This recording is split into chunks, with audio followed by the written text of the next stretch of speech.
Mic check. Ha ha ha. All right, everything's looking good. So tonight's topic will be called, well, we should probably call this Fish Talk every other day. Because I missed yesterday. Sorry about that. I got hot and the humidity is just killing me. And I can't take the heat like I used to. I'm getting too old. So I was asleep by the time I wanted to start this one. But some questions came through about electrofishing and how that works and what we use it for. Hey, welcome aboard, my friend. We'll be talking about shocking fish. So, an electrofishing boat is kind of the same thing as a welder, I guess, is the closest thing that I could think of. Is heat killing you too, John? Man, I tell you what, man. I mean, really seriously hurting me too, man. Like funny heart beating and bad vision. I'm going to the doctor tomorrow. It's been brutal, bro. Brutal. So kind of scary, a little. Like right, I have to wear these stupid glasses because I literally my vision's blurry. I can usually read. I can barely read that without these on. Anyway, shock boats. So it's like a welder, I guess, is the best way to describe it. You get your electricity from a generator, and you have a box that looks very much like a small welding box. The positive on most boats goes to the boat itself. It's an aluminum boat. So I'm sorry, the negative. The ground goes to the boat. The positive goes out to some arrays that hang out into the water, wires. So the strongest part of the field is between those wires and the boat. It's not something you put in the water, turn on, and all the fish float to the surface, and you get to go through and look at all the fish that you have. Most people think that's how that works. And it doesn't sound right because I don't have my earpiece in. I can't tell you how many people have hired me to electrofish a pond and think they're going to see all the fish in the lake. And that's not how it works at all. It samples the fish. As a matter of fact, even in a small pond, you probably won't even see 1% of the fish population from an electrofishing survey. The box itself has a dial that you can increase or decrease the amount of power that you're putting out. And it gives you a little needle. It pulls the amperage, how many amps of current that you're getting.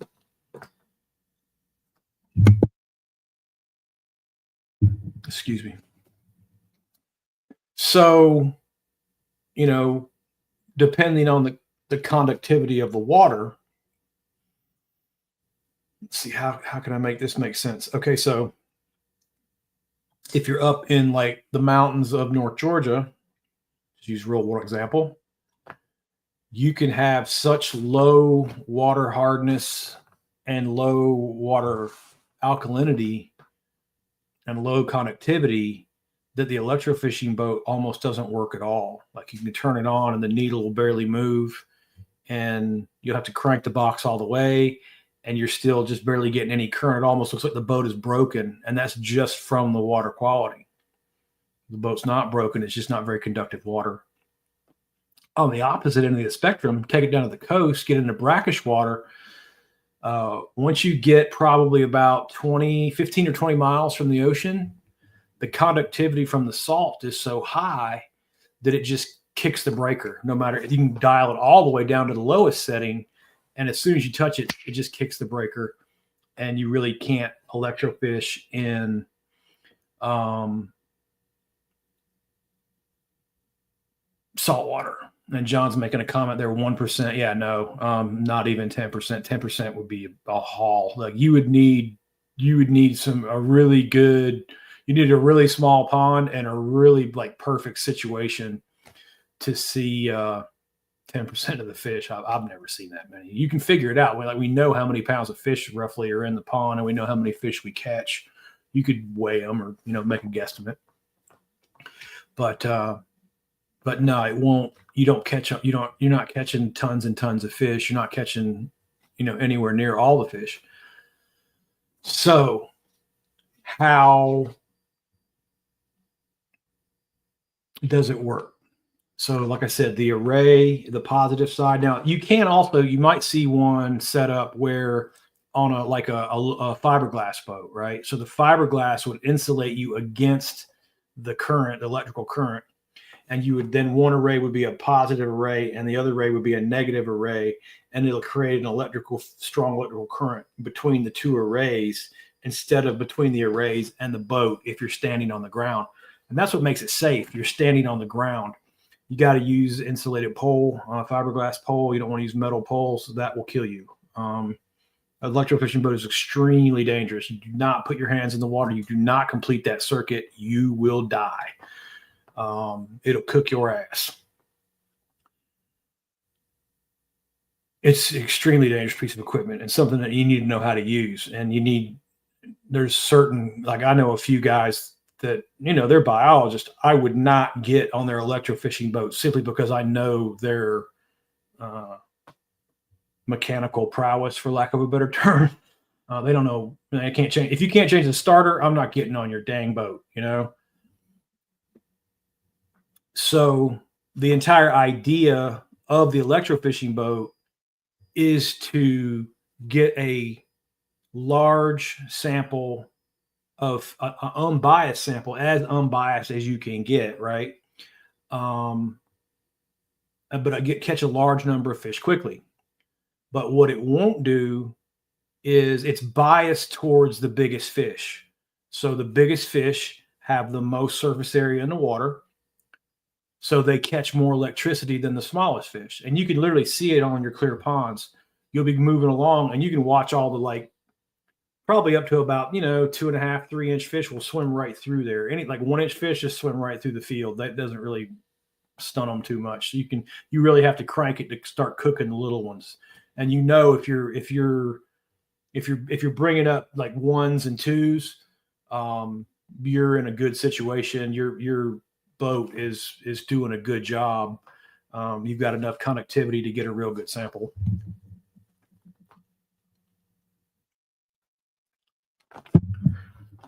All right, so we put the boat in and we move it around the pond. And if I'm doing it in the daytime, I'm going to have a kind of a different technique than if I'm doing it at night. If I'm electrofishing in the daytime, it's kind of like fishing. You're going to be concentrating on points and blowdowns and rock piles and gravel beds. All those things will play.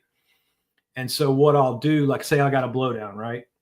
I'll take that array and I'll move it over the top of the blowdown. So without the boat on, there's a pedal on the boat. So the guy on the back of the boat is standing on a pedal, stepping on a pedal. The guy on the front of the boat has a pedal that he can stand on. So if he falls out of the boat, it breaks the circuit, and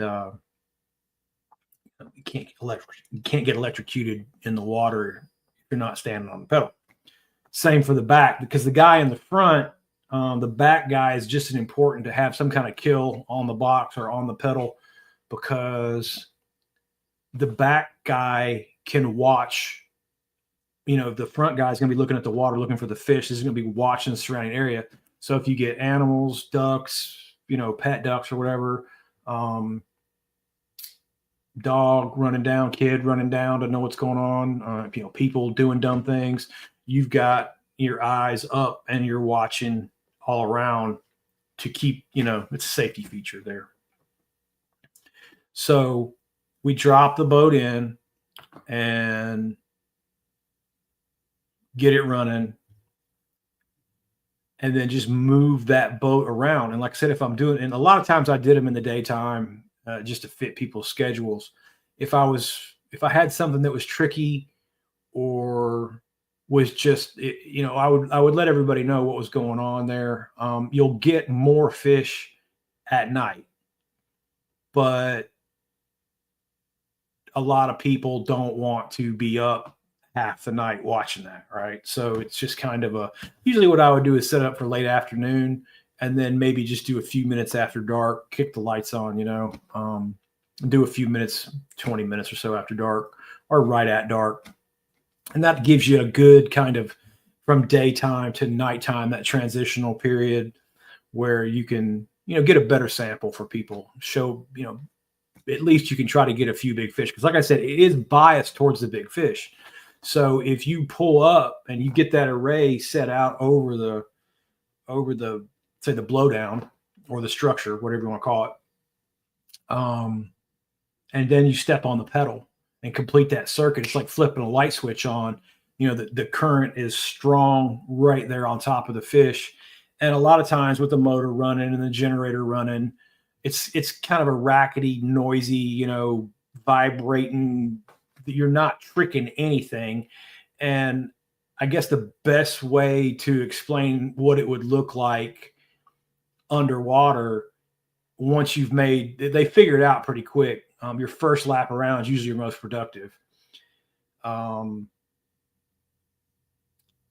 It probably looks like running last in a NASCAR race where the pack is over here and you're over here. The fish stay away from it. As soon as you cut it on, they just run. They can feel it. They can sense it from a lot further away than what they can be stunned. And in the clearer ponds, you can literally watch that. You can watch the fish just moving out away from that array, getting out away from the boat. And what it is once they get into that field, their muscles, just like a taser, like you see the cops and people get hit with the taser and they do funny movements, and sometimes it does really look funny. That's kind of what the fish do. They lose the ability. They don't lose their ability to swim, which most people think. They don't do that. They lose the ability to swim in the direction that they want to swim. Now, certainly some of them just float right up. I'm sure you've seen electrofishing surveys on the internet by now. If not, I guess I can remember back years ago thinking I should record them and we didn't have the technology to edit that. I didn't have the availability to transition from videotape to digital to get it on YouTube back 20 years ago when I was doing it a lot. I wanted to, but I just didn't have the video capabilities and the editing capabilities to make that happen. And that's disappointing because I would have had so much content. But that's okay. And I've kind of gotten to the point now where, most people just love the electrofishing boat. It's the coolest thing they've ever seen. They want to go and do it and they want to go around and around. And I get it. I was that way too, but I'm not that way anymore. That is work that I'm tired of doing. I don't want to do it. I made a joke when we electrofished the pond. I was like, you guys want to watch the last time I'm getting on one of these? I don't feel like doing that anymore. And it is hard work. It's backbreaking to net those fish. There's a technique to it. And actually, that's actually a good point because the fish shocking / netting technique will actually help you with your netting of fish you're trying to land. And the number one rule is head first. Fish can't swim backwards. So get the net, like if that's the net and that's the head of the fish, get the net in front of the fish, like right with their head going into it this way. Okay, even if they float up to the surface, take the net and go like that and go in like that, because when they panic, it's not if they panic, when they panic, they'll swim forward into the net, right? Now, I swear to God, the biggest bass I've ever seen was in North Carolina. I was subbed out by another company. I was doing an electrofishing survey, and we pulled off the boat ramp, and there was a big dock, like a community dock. It was about a 60-acre lake. It was one of those kind of places where it's not quite a river, not quite a lake, not real deep, 8-10 feet at the most. Hodgepodge of, it was like a river, more every 30 species of fish or whatever, 26. And I mean, bowfin, warmouth, chain pickerel, one of them kind of like the place right here behind the house, just one of them kind of places. And I told the guy on the front, I said, okay, I'm going to move the boat over to the corner of the dock right there, and I'm going to test to make sure, step on the pedal, let it run for 10 seconds or so, and just make sure the needle jumps and adjust the amperage and all that. But be ready, because we're going to do it right by the dock, and that's a good spot because literally like the dock and the boat ramp are right next to each other. So I eased up the poles and got it right on the corner like that. And I stepped on it, and sitting right on the corner of that dock. I don't know how big the bass was, because obviously we didn't land it. And the reason why we didn't land it is because it was literally just sitting on the corner of the dock. And when I hit the juice, the fish just floated up. It was just sitting just right in between the array, right in front of the boat. The easiest net in the world. Literally, like I said, take the net, put it in front of its head. Don't do it like this, which is what the idiot did. Do it like that, and the fish panics and swims in. So my net, I think it was like I think it was 22 inches from edge of the net to edge of the net. And he did it like that and went to lift up the fish, and the net hit the fish on the gill plate, right? And 22 inches back, didn't even really get into the meaty, thin part of the tail. So the fish had its entire head on this side and like that much of a massive tail on the outside of the net. The fish, I don't even know, man. It had to be near 30 inches long. It was a beast. I mean, 15, 16, I don't even know how big it was. The biggest by a long margin that I've ever seen. And he lifted that net like that. He touched the gill and he touched the tail. And when that net touched the fish bent down and exploded up and went away and was just gone. And I had the same reaction. And this is an experienced biologist in the front of the boat doing that crap. And I don't know why he did it like that. I would have loved to have a picture of that one.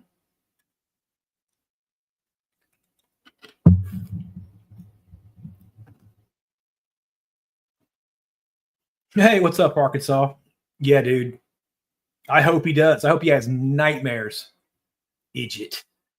Yeah, it's killing me. So Hooking Up's got a question. Have I ever tagged bass before? Yes, I have. And I don't recommend it. And the reason why I don't recommend it is because the times that the clients of mine insisted on tagging fish. We got to tag them and we got to track them. I'm like, we really don't. And I'll tell you the reasons why. Because we're in a pond, and we're in all these times were like new pond situations where we were stocking fish. But it's not a big lake. And we don't really need to do mark recapture surveys. That's what biologists really use tagging for. It's like, okay, we tagged, I don't know, whatever, 100 fish. Now let's see how many tags we get back. And they know how many fishing licenses are sold. They know approximately, how many fishermen are out there. They know how many fish they tagged.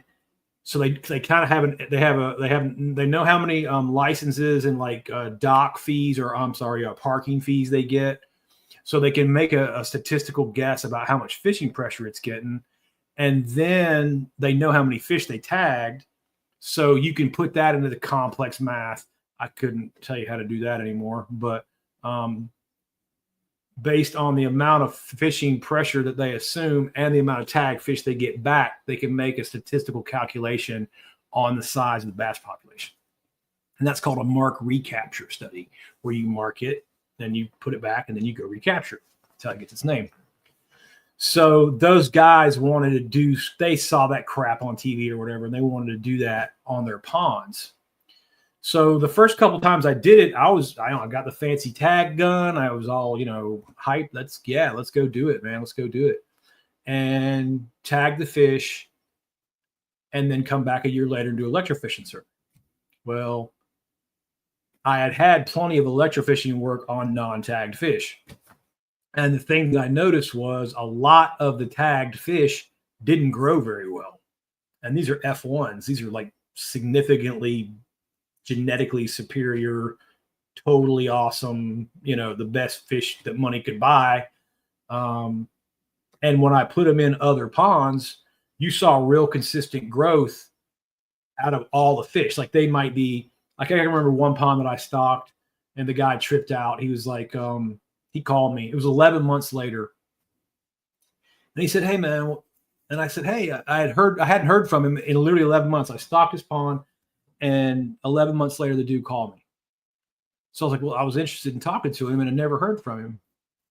So he said, "Hey man, I got a question." I said, "Sure. How big should my bass be?" I said, "Well, I said, I've seen a wide variety. It depends on a lot of factors, but we're 11 months in. So I would be disappointed, if they weren't between like 12 and 13, but they could definitely go north of there. If you've been feeding consistently, you've been doing what I'm saying, consistently, and you did it right. 14, 15, it could be as fast as that. It really just depends on a lot of factors, weather included."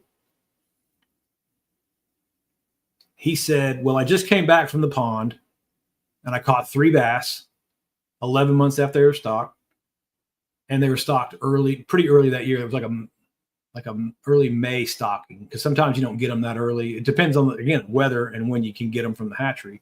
And they were 2 inchers when I stocked them. So they went from 2 inches to, he caught a 15, a 15 and a quarter, and a 15 and a half. And all the fish were right around 3 pounds. One of them was north of 3 pounds, and the rest of them, and that was 11 months in just a couple acre pond.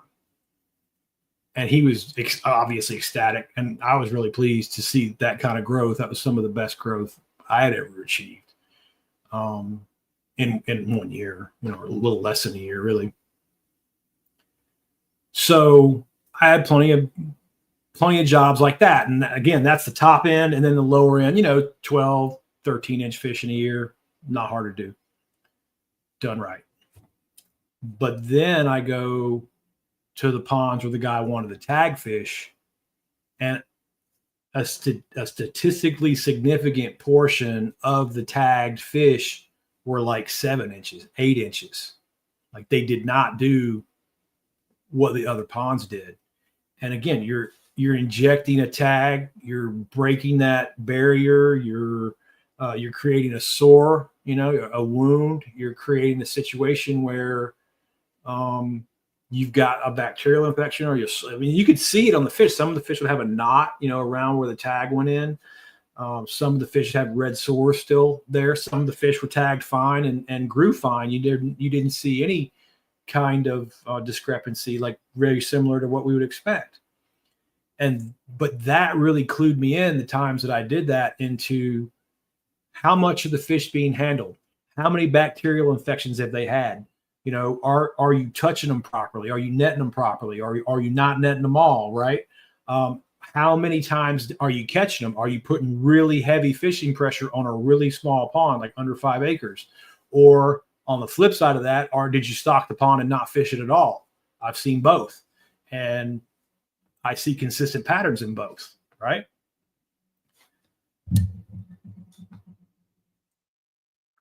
So after the probably, I don't know, half a dozen times of tagging fish and seeing the same thing year over year, where some of those tags just really weren't helping you at all, because the tag was limiting the fish growth. The fish that weren't tagged were growing great. But the tagged fish, you know, like I said, 20, 30, 40% of them sometimes, not good, not doing well at all. Really, really stunted growth compared to the other fish in the pond. So I just got to telling guys that. I'm like, don't tag them. We're not dealing with a 10,000 acre public reservoir. We're dealing with a small pond with a limited number of bass, and we want all those bass to grow, you know? So for that reason, hooking up, I don't really recommend you tag fish in your pond. Say Anthony's got one here. What is the smallest pond that I've managed, and what's the smallest pond that's even manageable? Well, that's a really good question, Anthony. Thank you.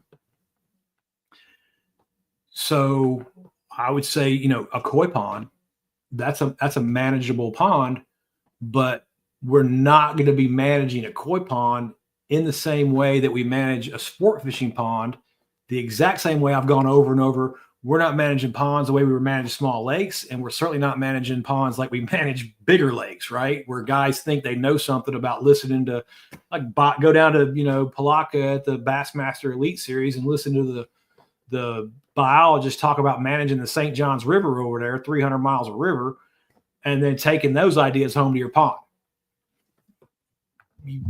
That's usually not. I've never seen anybody come to the right conclusions. Let's put it that way. So, just general rule of thumb: once a pond gets under an acre, you're going to have a tough time growing bass. And you're going to also have a tough time. It's not that I can't grow a good fish in a 1 acre pond. I certainly can. But let's go back to last week's discussion, or the other day's discussion, where we talked about you can have 10 1-pound bass, or you can have 1 10-pound bass, but you can't have both. And that really gets evident in ponds at an acre to 2, or anything under an acre is really, really difficult for bass fishing, because again, we come in, we stock it all right, we do it perfect, and we get a nice population of bass, and we get a couple of those females that climb up real fast. And for about 3 or 4 years, man, things are great. We're catching some nice fish and everything's going well. Everything looks good. But then you get an 8-pounder in there, you get a 9-pounder in there. And then guess what? You can have 10 ones, or you can have 1 10. So if you've got one close to 10, guess what all those happens to all those ones? They're meat. Call them lunchbox, right? They get cooked, they get smoked. They don't live long enough in there in the presence of an 8-pounder in a 1-pound on a 1 acre pond, because that thing rules it. And then you got to, and maybe you got 2, right? Because we did it right, we did it real good, right? So there's a very good possibility you got a couple 5s and an 8, and that's your bass population in a 1 acre pond, and you're literally fishing for 3 fish. And that is really hard to catch, especially in a 1 acre pond, like we talked about before, where you've got to approach that pond. You've got to walk down to it. You've got a really intelligent predator in a really small volume of water, and it is aware of what's going on around it. It is aware of the bank, especially when the water's clear. Fish can see out as good as you can see in on glass water. So don't think they don't got you game clocked in a pond, and that's what makes it really hard. It almost becomes like hunting, like bow hunting, you know, where you've got to be really aware of your movement, and, you know, fish the twilight times when they can't see out so well, because they will figure you out. And then I can't tell you how many guys around that one. I had just had a conversation with a guy a couple of weeks ago, old client in Georgia. He's like, my pond's just not fishing good. I'm like, yeah, I know. You got a couple big fish in there, and it's actually the fish. If you guys go back and watch the electrofishing survey I did with Alex Rudd a couple years ago, it was that pond where we harvested all those bass, those 5-pounders out. We took like, I don't know, 4 or 5. I think we took like 25 pounds of 5-pounders out. So like 5 5-pounders, or maybe 1.6 or whatever. But we put them in a cooler. We got rid of them because the guy wanted his bluegill. He had some grandkids and he wanted a little bit better bluegill fishing, but he was also stocking trout. And he created just a perfect scenario where he had some really big bass in a really small pond. And his problem was he never caught any of them. I'd literally go fishing forever and never catch them. And that's exactly what you see. You can see the exact same thing on ponds with really big catfish in it. God, I saw a guy one time put a flathead, like a 50-pound flathead catfish, in a 1 acre pond and hired me to come electrofish it. I'm like, he didn't tell me there was a flathead in there.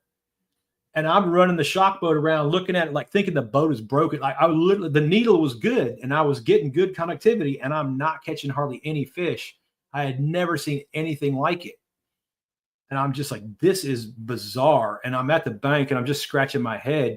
And I'm just like, dude, I mean, there's no fish in here. Like this is weird. I almost feel like my boat's not working properly. And then he finally tells me, oh, well, I did put a flathead in here. I'm like, how big? And he's like, oh, it was probably like 45 pounds. I'm like, you've got a 1 acre pond and you put a 45-pound fish in it. Okay, well, an average 1 acre pond in Georgia can hold 100 pounds of fish. There's 45 of it in one fish. And you wonder where all the fish, I just put the boat on the trailer, told him to drain the lake, get the dang thing out of there if you can, fish some jugs or trot lines or whatever you got to do, but you got to get that thing out of there. That ain't going to work. So that's a really good example that falls right in line, with all this stuff. And I don't know. I think that perspective that I have right there, what we just talked about in 31 minutes right there, is really, really hard to find anybody who has that kind of experience. And it's going to be even harder to find somebody with that kind of experience who will tell you what's actually going on. Those guys will protect this kind of information like it's gold. For what reason, I'm not sure. Because I don't really see how this affects your, again, these fisheries clients, I wish I had just a whole client list of nothing but fisheries clients where I could just go and electrofish and, manage ponds for fish management, and that be my life. That was my goal. And I worked at it for 24 years. And that, again, maybe 10, 15% of my time was spent doing this kind of work. Go back to where we talked about algae control, and broke that down the other day. That was my life. And that's not fun. That is not what I enjoy. I'm really good at it. I never killed a fish. I'm really good at controlling plants and manage your pond that way. I'm no worries about that. But, that's not where my heart was, and John and I were talking at the beginning of this pod, Jesus, the heat, and combined with chemical exposure, and then combine that with, you got chemicals you got to use in the heat, and then you got to use all that PFD, personal equipment, protective equipment to keep the crap off of you. You don't want any of that shit on you. And I just, I'm done with that. I'm quit. If I got to spray ponds for a living, I quit. If I could have made like $800 to $1,000 a week doing just management of fisheries, I never would be here. You would never see me again. I would just take that work, do it, and, be completely happy. But for me, that just never happened. And the only guys that I knew that really crushed it on electrofishing and fisheries management were tied into fish hatcheries that had been in business an entire lifetime ahead of them. Like literally working for a 30, 40, 50-year-old hatchery that had a client list built, an entire client list built a lifetime before the fisheries biologists got there. Those guys made a decent living doing electrofishing surveys because they had that kicker of a fish hatchery client list before they ever started. To build building a client list like that takes a lifetime.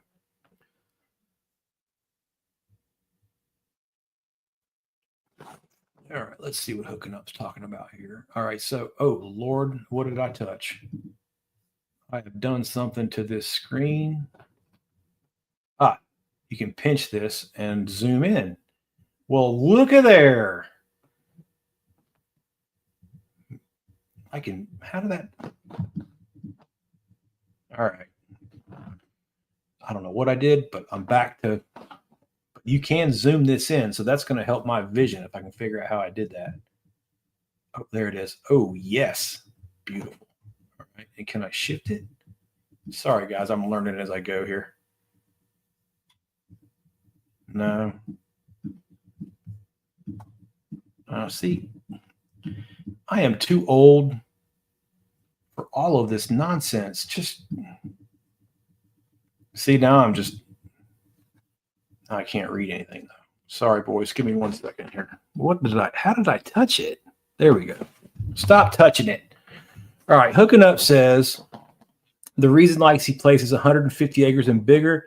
He holds bigger, healthier fish. Just my opinion. Well, that's my opinion too, boss. So I like your opinion. Once you can cut that in half, man. You get out to like even 50, 60 acres, you have my attention. And if there's public water, I'm looking for 50 plus acres. Probably if it's got big bass in it, you got real big bass in it, it'll have gizzard shad, and it'll be close to the coast, and it'll be impacted by cormorants or pelicans, but not worked over by them to the point where it's just hammering them. But there will be some sort of natural predator that keeps the bass population down, keeps the fish population chewed down. Excuse me. I took a vitamin right before I started doing this, and it's making me burp like I've been drinking beer. Anyway, that's exactly the situation that I had in Commerce, Georgia, but I'm not close to the coast there. But for whatever reason, the cormorants would come through there in the wintertime. There'd be big flocks of cormorants on that lake all winter, and it would just hammer everything in it. Shad, and there was thread fins and gizzards in that one. And there was also crappie and green sunfish and bluegill and, oh god, brown bullheads and a lot more than that too, probably. That's just like, that's what I caught. But you had a situation where the cormorants created the harvest that lowered the bass population to get those big fish going. And that is a pattern that I observed all up and down from Virginia to here in Florida and out west to Texas. You see those moderately small lakes, right? 150 to 150 acres, 250 acres. But that's a real consistent pattern.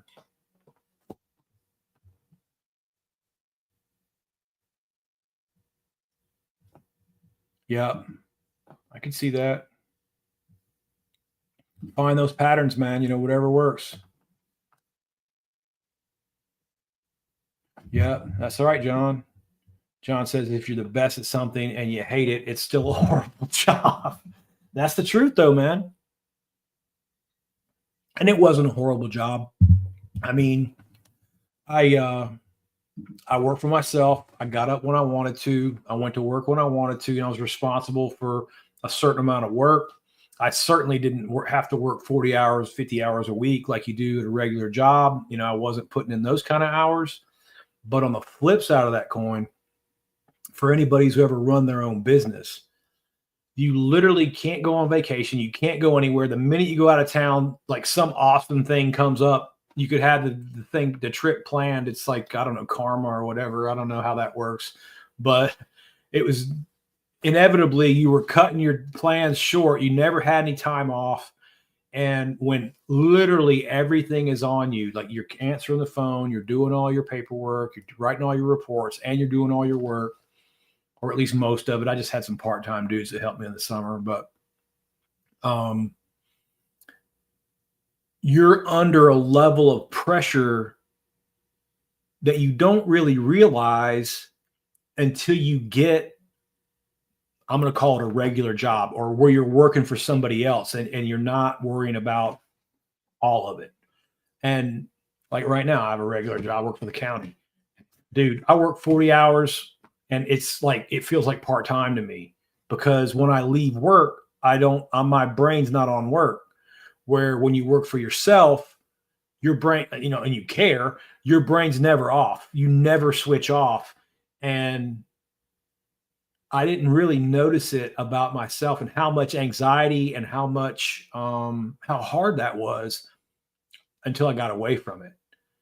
And now I really have a lot of respect for anybody who, if you can run your own business, you can work anywhere because it's so hard. It's so much harder than just going to work for somebody else.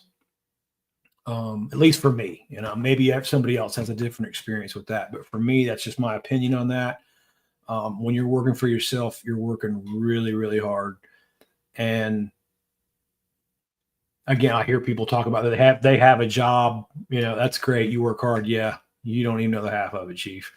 And I think too, probably when you get into a situation like me, where you're wanting to do this part of the job more than that part of the job. And like John said, you're not doing that.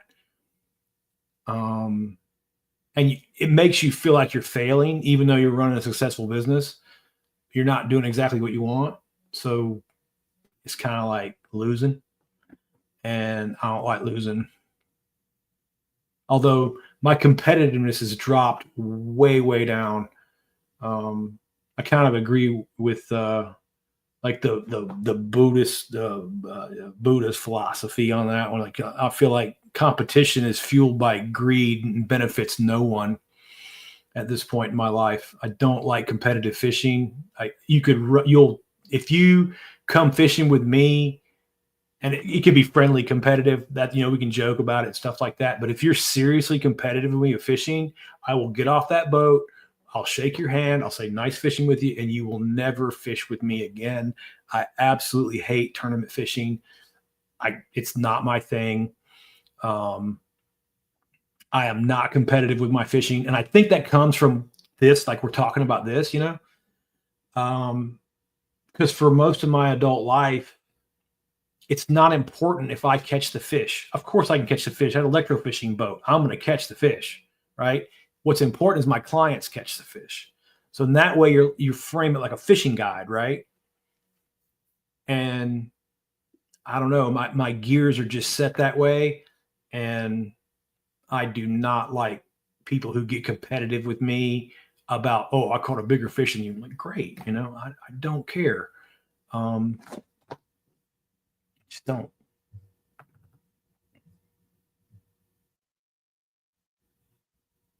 Yep.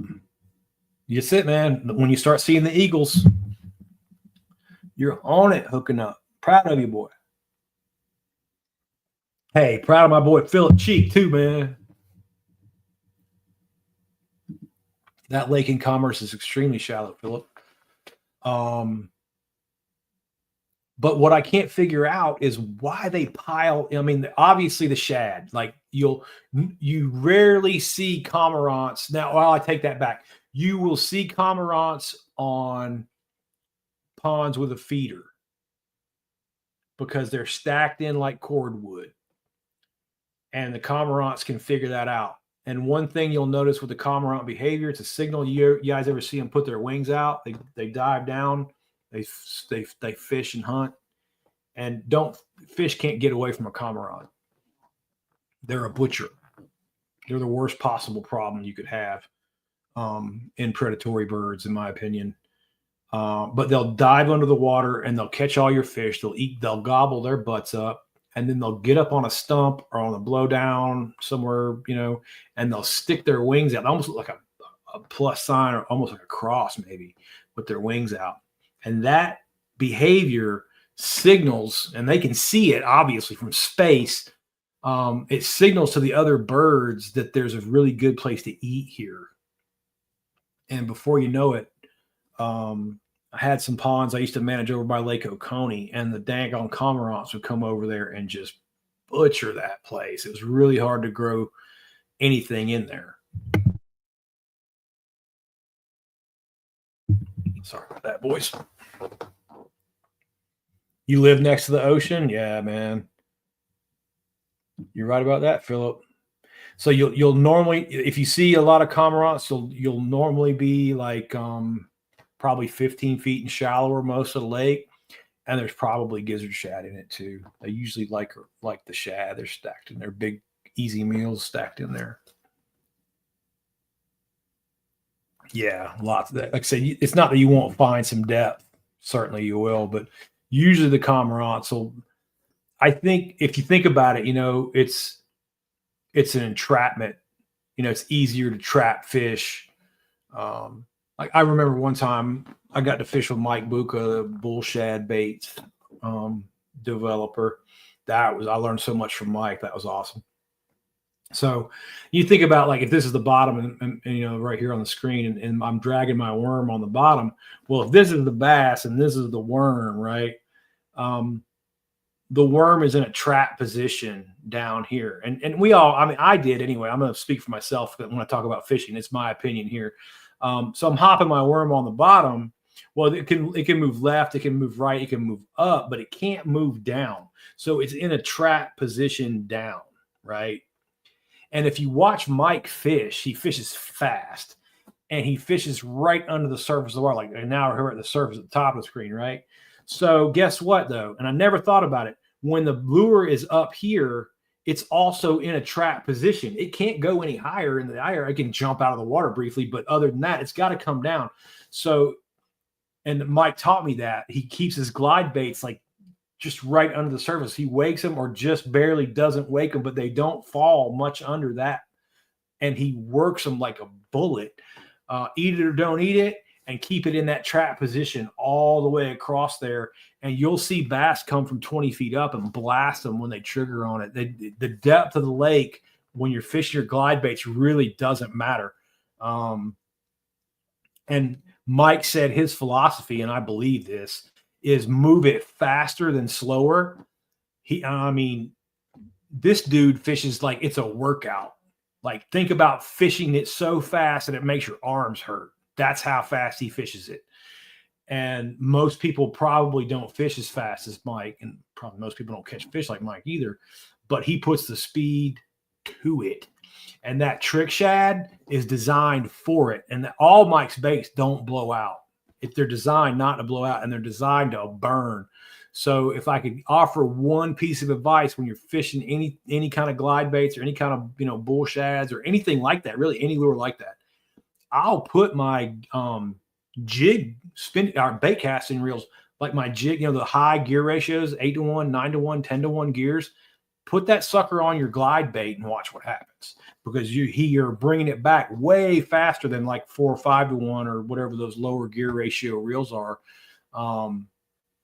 Or if you like fishing with spinning, go with a little bigger, little bulkier spool. Little larger spool is going to wind more line in with a spinning rod, and you'll be getting probably faster actually than some of those reels. I go with like a saltwater type reel or one down. Those spinning reels will bring them back just fine if you don't like fishing bait caster.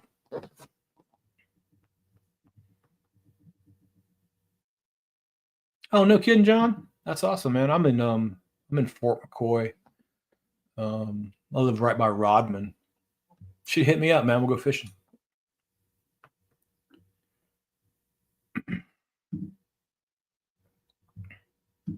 Any of you guys, you find yourself in Central Florida, man, hit me up, dude. Like you got a spot on my boat anytime you want one. Let's see. I'm looking at Arkansas. Worst boss he's ever had was yeah. I heard that, boss. You never do anything right, do you?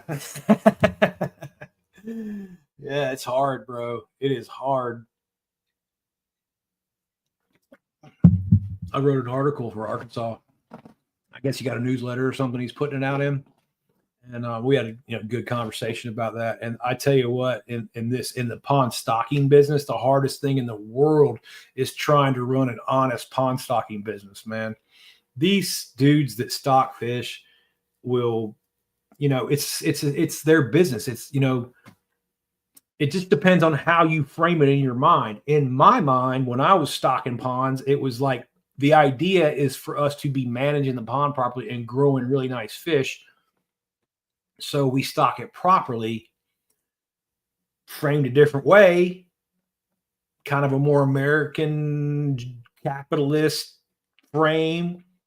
The more fish you sell, the better job you've done, right? The more money you've made. So flip that way. Is it dishonest? Yes. But is it necessarily like, if you're not smart enough, especially at this point, I mean, back in the day when I was doing it, it was hard to find the stocking strategies, and like you had to like go to the county extension agent or know a guy like me. And so if you called somebody up who was a fish hatchery, and people still do it, oh, the fish hatchery told me to stock them. Well, yeah, I've literally, like, we stock 40 bass per acre at Sugar Hill. I've seen guys stock 1,000 bass per acre on the recommendations of a hatchery. They didn't look good. They were all about 8 inches, 7, 8 inches, 3 years old. They weren't doing good, but I've seen it. So it's really frustrating when you're trying to be an honest pond guy, stocking wise, running up against nonsense like that, and having the guys beat you out because they're selling so many more fish, but they're kind of being really dishonest about it. So, and I do know, and that's actually part of the reason why I did what I did. I don't sell fish anymore, so I can just lay it out there. This is what I do. I'm not in the fish sales business. I got no skin in the game. And I know for a fact some of the things that I've been saying, there's some people that do not like me because it's stepping on their toes, and I get that. But at the same time, I don't care.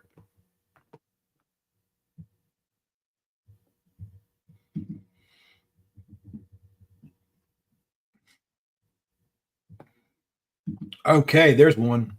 It's fishing a reservoir that gets lowered every year and drops about 40%. That's called a winter drawdown, and they do it at Rodman. They were supposed to do it last winter, but they didn't. And I don't know if they're going to do it, honestly, because they're getting a really good return on the eelgrass out there. And when I was talking to, now it's I've got John's name in my mind, and it's Jason Dotson. I've got an interview with him on these lives about a year ago, probably. He's the number one guy at the Florida FWC biologist wise, not like the idiot land developers that run that thing, but the actual real scientist, Jason. I got to interview him. That was awesome. Learned a ton on that. So check that out. But we talked all about that stuff and how important the eelgrass is to bass recruitment, which means how many bass are born versus how many bass survive, right? Because you're going to get a bunch of bass born every year, but if you've got jacks and crappie and all these other predatory fish working over your bass reproduction, that's where they come into play. They're looking at all that stuff and they're going, hey, let's go to the hatchery down there at Webster. Let's pull, God knows, 100,000 bass out of there and put them over here because we're not seeing reproduction in Rodman or in the river. That's they're offsetting that competing species damage that's created in the ponds, where we're not trying to put crappie in there. We're not trying to play that game with them because, again, we're down here. We're not out there. We're down here, and crappie down here are really working our bass fry over. And yes, we can introduce bass, which I've done many times in ponds, in small lakes, even up 50, 100 acres. Sometimes we have to reintroduce some bass because of the crappie working them down. But like my man Philip shows all the time, he's really good at seeing the crappie in the relative weight measurement. And you got to be good. You got to measure a lot of fish. But once you start getting that relative weight measurement down, Philip's as good at it as I am now. You could see, like, you can just start weighing a few bass. Once you've weighed 5 or 10 bass, you can just see, it's like, oh, I bet there's a competing species of some kind in here. And for us, Georgia, South Carolina, that's usually crappie.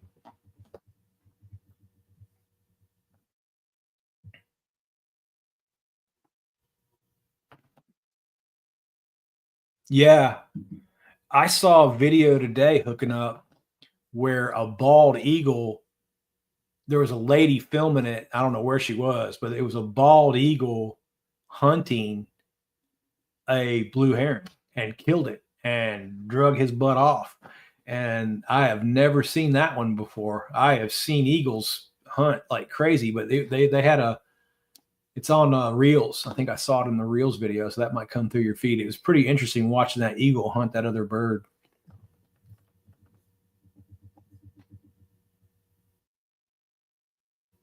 There you go, Philip.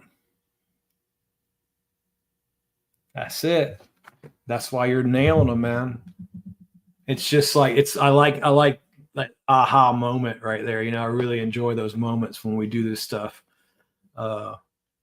You were doing it right. Just like me, dude. I did not even think about that. Right? Why? I don't know. Like I had it down here. Like I'm with it. But until Mike pointed it out to me, he's like, "Yeah, it's trapped up here too. Just keep it in that top part of the water, and the fish will blast it up there when they trigger on it because it's easy money. You know, it's trapped. That's the whole idea. And think about trap position too. Don't like once you learn that, right? All right, now think about a blowdown that comes down a bank, right? And you throw it up in that corner and pull it down 3 feet, and you've got a tree here and the bank there, and you got the bass sitting in the top of the tree. How many times you see them come up because that bait is not only on the bottom, say, or on the top, doesn't matter where it is, but you also have like a tree or a wall, a flat surface. Think about putting your lure in a trap position. Look for trap positions to put your lure. Like, oh man, if there was a fish right there, that my bait would be trapped. That's what I started doing, and I started seeing some more success too when I started framing it in my mind that way. So I think that'll help. I think you're right, man. I think they will eat up. Oh, Spring Hill, nice.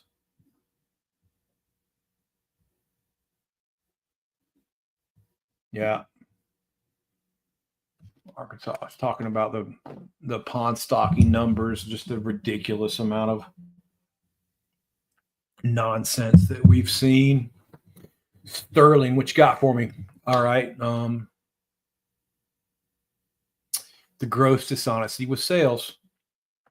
That is an excellent description of what we're talking about. Gross dishonesty. I mean, that is just nailed. And again, man, I mean, we all have to make money, you know, unfortunately. I wish we could all just, you know, chill on it and go fishing every day. So let's just say if a guy calls me up and goes, you know, what do you recommend to stock my bluegill to get going? I was like, I can get you going on 500 per acre. You know, that's the book. That's, you know, I stocked at Sugar Hill 1,000 per acre, right? Now I told Clint, I was like, we can get it going at 500. And the way we ended up doing it, I probably screwed that up. I'm not sure. Really, that's the only time in my life it's ever happened. I introduced F1s in that pond in 2022, and they didn't survive. Talk about eating some crow. So we ended up now on the flip side of that. I think maybe, I don't know. I almost think it's like karma because I've literally never had that happen before. I very rarely, the only time I've really ever killed fish, the fish tank broke. But on that stocking job, we put some F1s in there and they didn't make it.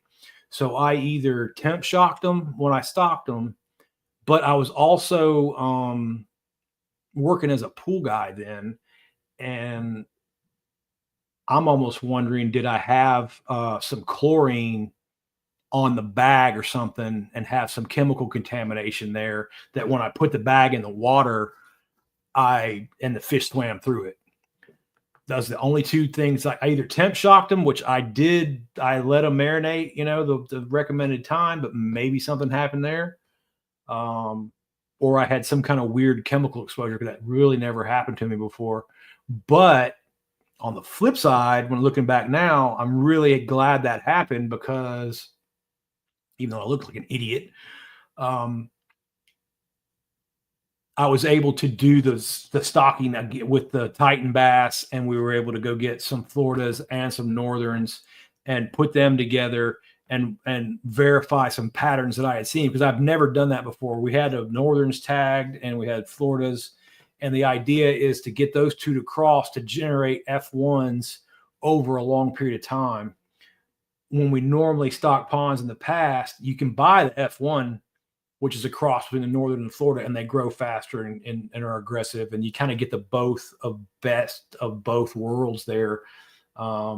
Aggressive, big growing fish. You get a big growing fish like a Florida, and you get an aggressive fish like a Northern, kind of all in the same package.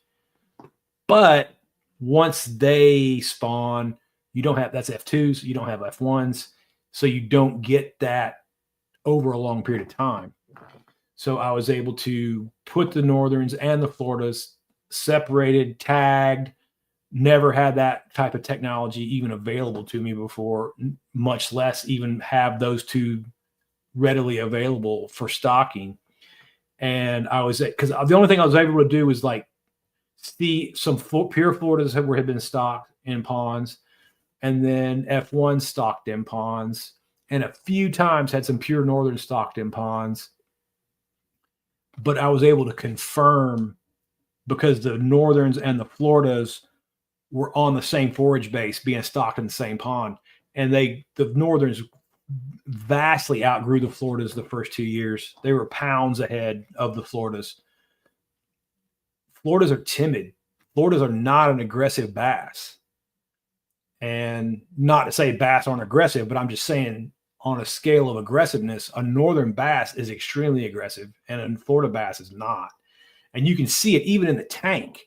Like when you walk up to a tank full of Floridas, they will back away from you. They'll be in like a halo out away, where the Northerns will be the opposite. The Northern bass will be like freaking homeless people begging. They'll be up at the edge like, hey man, hook me up with some of those pellets, like just a complete opposite. So again, when you cross them, you get great growth, but you got one shot. That's it. And then you get the genetics dropping down. And then I'm playing games where I'm adding some Floridas and I'm adding some F1s. Maybe a little later, and I'm harvesting some of the fish out that have reproduced in. And I'm playing games like that with it, trying to keep my genetics fresh. Where Sugar Hill, I should have several generations of F1s, and I can't control I can't control whether a Northern and a Florida cross with one another. I could definitely get two Floridas spawning together or two Northern spawn. I can't guarantee that, but on the F1s that are born, I can guarantee they're going to outcompete either the Floridas or the Northerns, because they're crushers. They're rock and rollers.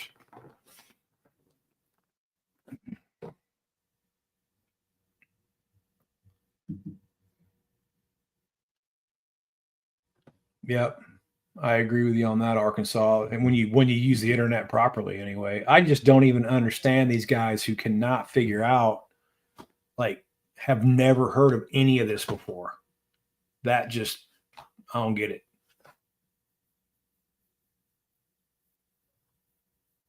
Mm-hmm. Yeah, that's pretty normal, man. I mean, you're going to see in bigger lakes, that's what you're going to see. Like, and I guess I have been in situations where very few, but you've got 20 acres, 30, 40, 50 acres of water, but it's a bass bluegill pond like Sugar Hill. That is super rare to get something so big. And what you got to have is it can't be fed by a stream. It has to either be fed by a spring or fed by groundwater flow. And most people will call groundwater flow a spring. Like we don't have a stream feed in our pond. Ours is spring fed, It's usually not. It's usually groundwater flow, and you're going to have to look that up on hydrology. The way gravity pulls water, like if water rains on the ground and like the grass or the trees don't pick it up, you can see the diagrams and how that works, how it pulls the water down through the ground. And then that gets into like how you build the lake. Like you have to have a certain amount of acreage uphill. And as long as you have enough, like it's about 20 acres per every acre of water, you have a big watershed. That's what that's called, the watershed. If you have a big enough watershed, you can fill a pond without a stream feeding it or a spring feeding it. The groundwater flow will feed it, but those are the best because you can just control. I don't have any trash fish coming in and giving me problems like a spring will bring, or a stream or a creek, even a wet weather creek, because fish move around when it floods. That's what people don't get. People opposite is true. People are like, oh, the fish are getting washed down. They are not getting washed down. They are going upstream. Run your hand backwards up a fish. You know what it's going to feel like. All those scales work like baffles on a race car. When they get turned around and the baffles go up on the race car, scales work the same way. Fish don't get washed backwards in current. Their scales will keep them, and they'll just drive right through the current and right up through there. Also think about rainstorms. Again, I was a pool man many years. You ever been around a pool after a rainstorm and all the worms are in the bottom of the pool after a heavy rain? Because they come out of the ground because they're getting drowned, and they come out and they wiggle around, end up in the swimming pool, and you end up with a whole pool full of worms.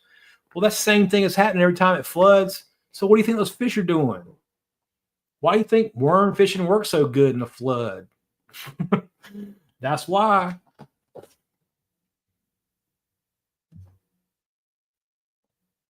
Yeah, right. I'm not mad at something eating a cormorant, man.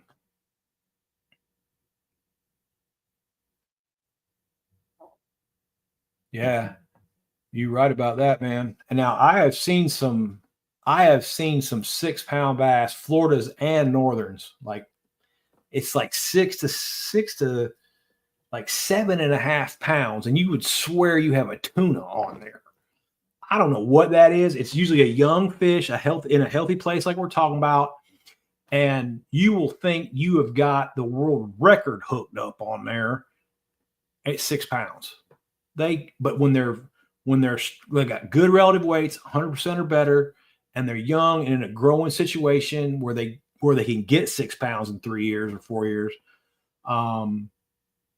That is a hammer of a fish. I love to catch those all day long, man. There's those 6 pounders, man. Just give me some sixes because they're the most fun to catch. I can't tell you, I've had plenty of 8, 9 pound fish that I didn't even think showed me very much, then pick it up. And it's awesome. Now, I've also had some 9 pounders that gave me the blues, and I wondered if I was ever going to land them. But I don't know, pound for pound, that 6 to 7 pound range seems to just be a line stretcher.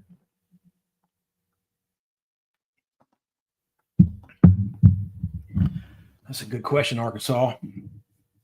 My viewpoint on outbreeding, depression, and hybrids in Florida's, that happens. Yeah. Again, I've seen it with the F1s that I've stocked. You get great growth, and then it falls back. Now the problems that I've got with talking about that is a lot of the times, let's recognize the bias, right? Let's recognize what we've seen, and I've definitely seen that, but also too, I also mostly see people who don't manage the 1 pounders properly, and they usually get stunted out years 6, 7, and 8 because they haven't been harvesting properly, right? And in the few places where the people actually freaking listen, I'm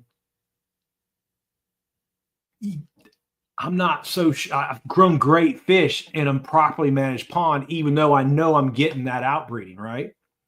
I still get good growth on the fish. I do not get the F1 growth though, right? So there's that line between like, is it F1 to F2 or F1 to F3 generations that I'm seeing like a genetic drop?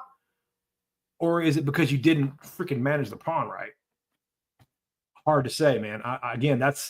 Again, we got to recognize the bias in our observations. That's important. And that's what you never see these guys do when they're talking online and talking, when they don't have a scientific background, but they're talking about fisheries that way. They don't see their own bias, and they're coming to conclusions that I don't agree with because they don't see the bias there.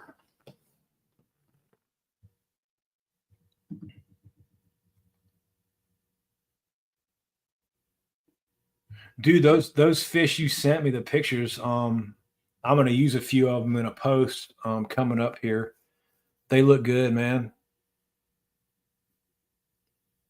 Yeah, I know, man. Exactly. Those ones you sent me the other day were beautiful fish, man. You guys, wherever you're at up north, can't even remember. Sorry, hooking up, but there's a perfect example of balance is more important than being in the South. Again, just misinformation. You give me a fish from up there, up north where he's at, out of those lakes where they're tanks, like they look like the ones out of Commerce Reservoir, and they're growing great. They're huge fish. Now, are they not going to, they don't have as long a growing season, right, as we do down here, but who cares when the bass aren't growing because they're stunted out. If the bass aren't growing, the bass aren't growing. I don't care if they're on Key West or Canada. If they're not growing, they're not growing. And that's the part dudes just can't seem to get to their head. Your bass aren't growing. Keep some. They'll grow better. And it just won't go in. All good, Arkansas. No worries. Hooking up, Scott. How rare is it to have a smallmouth and largemouth spawn together? One of my reservoirs, 70. Are they calling those? I'm wondering, are they calling those the mean mouth, or are they calling spot and smallmouth the mean mouth, or are they blending it together and calling both the mean mouth? Because I think it does occur, but I would anticipate that the spotted bass crossing up with your smallmouth is because they do that. That's exactly how they get rid of a smallmouth population. You'll get, just like the F1, F2, F3 generation we just talked about, you'll get a spot crossed with a smallie quick. They'll do it to you quick. I've watched it happen in North Georgia lakes. That's how I know. And then the next generation, that fish then spawns with another spot, and then you basically have a pure spot, and they will breed your smallies right out. Spots are terrible over that way. It's a genetic, because they're genetically dominant that way. So that's a great question. I'm not sure on the answer of that because I've literally never lived anywhere where there was a smallmouth in anything that I managed, just too far south. I don't know, to be honest. I don't know. I do know it's possible. I do know we've seen it. I see pictures of it all the time. But I honestly don't know the answer to that, boss. Sorry. And we're at an hour and 13. I've run my mouth again without even a partner on here. But I got a bunch of cool people coming down the line. We're going to have Garrett again. We're going to have Preston again. Arkansas, you want to come on here, man, and talk, you promote the pond stock and stuff? Got no problems. Got Philip Cheek coming on. We've got Philip, if you want to come on, no problem. But Frank coming on out of Canada, and we're going to talk about because Canada's rules are way different than what we got down here. And I think as education ratchets up in our part of North America, I think we're going to start seeing more rules like Canada. So I think Frank's ideas about looking at Canadian rules is a really good idea, because I think we're probably going to see more of that coming down the line. And I'm going to scroll back real quick, boys, and make sure that I did not miss anything. And if you got anything on your mind, just drop it at the bottom. I'm going to scroll back down, and then I'm going to get off of here. I was really planning on making this like 20 or 30 minutes because I think people will see a long video, and I do it. I know I'm just going off mine, but I see an hour. I'm not watching that. But this one was good, boys. I really enjoyed this talk. I really appreciate you guys coming through with me and talking to me tonight. and I'm back down at the bottom. I'm going to give it one more sec, make sure there's no more comments, and I'm going to get off and get some dinner and go to bed. And tomorrow I'm sitting next to the air conditioner all day, not even going outside. That is the only drawback to having like a job outside. I don't want to go fishing on my days off because I don't want to go outside and start sweating again. So I've been taking a break right now in this heat, and I might slide out there one evening and do something right at dark or something, but it's brutal around here with the mosquitoes at dark. So, you spray down and get covered in chemicals. But I've just been kind of taking a fishing break. I'm not saying I don't cast around 4 or 5 times a week. I'm just not putting the boat in. I just do a little bank fishing, just a little mental reset. You know how it is. It's better to go fishing and not catch anything than not go fishing at all. Y'all know how that is. Yeah, Arkansas, man. I mean, you run a fish hatchery, so you got a different perspective on that whole thing. I think that's a good idea. Absolutely, man. You're welcome on. That's right, hooking up. We'll get to the facts.